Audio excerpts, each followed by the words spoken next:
Hello all, this is Dr. Alsop, and in this video, we're going to be discussing the bones of the wrists, more specifically the carpus, as well as the hand. All right, so we have quite a bit to get through, so let's go ahead and get started with the bones of the wrist. And really, you can consider the radius as part of the wrist, but really we're focusing on what's referred to as the carpus. And there are 2 rows of these carpal bones. Each row will have 4 bones. The proximal row is the row that articulates with the radius. The distal row is the row that articulates with the metacarpals. And I have here from lateral to medial the names of the bones. Am I going to ask you a question about the order of the carpal bones? The answer is no, but I do have these here in order for you to be able to have seen these names in case they ever come up. We'll talk a little bit more about the scaphoid in the next slide, but I do want to mention this one here, the pisiform. The pisiform is this P-shaped bone right here. It's an example of a sesamoid bone, so a bone that is going to form within a tendon, specifically the flexor carpi ulnaris tendon. So that's a unique type of bone. It's not there at birth. It will develop with movement of that flexor carpi ulnaris over time. And it will not directly articulate with the radius, unlike the other 3. Now, the scaphoid, this is going to be the lateralmost bone of the proximal row. So you can see this here. And the reason I want to discuss this one is because it is the most frequently fractured of the carpal bones. And similar to what we had with the Colles fracture, where you have that fall on the outstretched hand or fall on the palm, that type of injury can also cause a fracture of the scaphoid. The individual could fall directly on the scaphoid. It could cause a displacement of the radius to kind of cause this fracture right here. And I wanted to mention it because it is the most frequent of the fractures of the carpal bone. Also, this type of fracture is often misdiagnosed early because often it doesn't show up specifically on a radiograph that happens right after the injury. With time, because of the poor blood supply in this region, it will become more prominent within a radiograph, but oftentimes this can be misdiagnosed as like a sprained wrist. One other thing I want to talk about in terms of the carpal bones is the formation of the carpal tunnel. So these carpal bones are going to form the floor of the carpal tunnel. Then you're going to have a ligament referred to as the transverse carpal ligament, or often you'll see it referred to as the flexor retinaculum.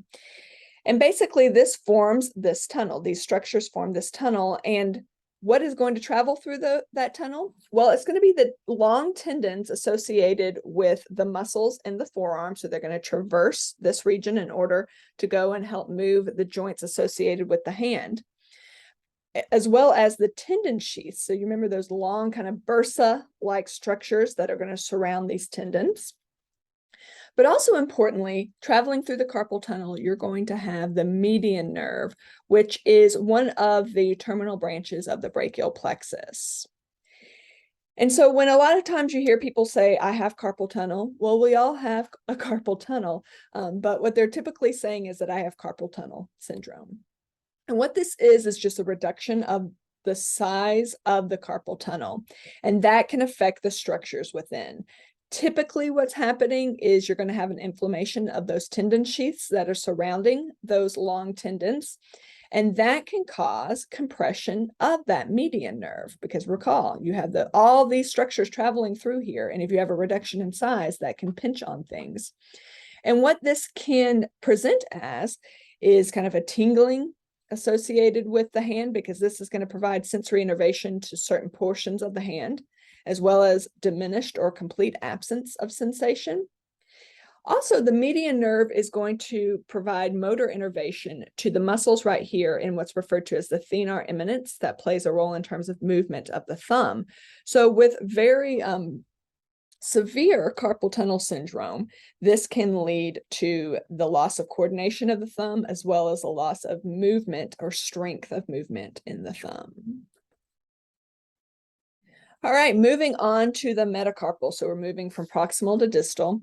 The metacarpals are what's making up the bulk of kind of the palm region. There are going to be 5 metacarpals, and they're numbered 1 through 5, starting lateral to medial. So the one associated with the thumb region is metacarpal 1, 2, 3, 4, 5. So remember, thumb side is always going to be lateral when you're in anatomical position, and pinky finger or 5th digit is going to be medial.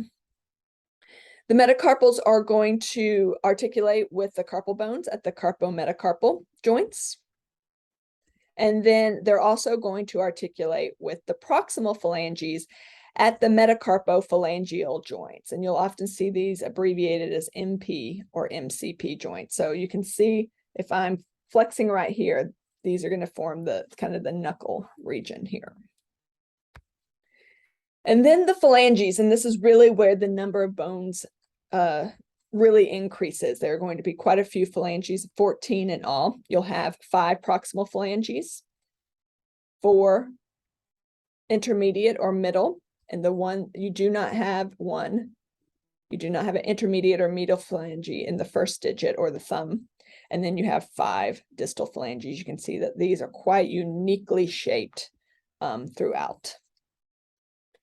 This 1st digit is often referred to as the pollex or the thumb side. So that's going to be right here. And you're going to have 2 major types of joints that are being formed here. So the joint between the proximal and the intermediate, so I'm circling one right here, is going to be the PIP or the proximal interphalangeal joints. And the joint between the intermediate phalanges and the distal phalanges are going to be the DIP or the distal interphalangeal joints. So you'll hear PIP and DIP very often. And since you do not have a middle or intermediate phalange associated with this 1st digit, this joint that I have circled right here is just referred to as the interphalangeal joint or the IP joint. All right, excellent. So those are a lot. We got through all those bones pretty quickly. They are not tremendously different from one another, so we don't have to spend too much time there. The great thing too is that this organization is very similar to what you will have in the foot. All right, so hopefully this one is going to pop up really quickly. Which is the most frequently fractured carpal bone? And I hope that you kind of immediately went, oh, I remember this. This is the only one that we talked about in more detail, other than, of course, that pisiform, and that is the scaphoid. The scaphoid is the lateral most of your proximal row of carpal bones, the scaphoid. So in that fall with an outstretched hand, that foosh type of injury, with that extended kind of palm like this, that could cause a fracture to the scaphoid. And it's often misdiagnosed because it doesn't show up, that fracture doesn't show up very clearly on early radiographs. All right, excellent. Thanks so much for your time here. And let's move on to some of the joints of the upper limb. Thank you.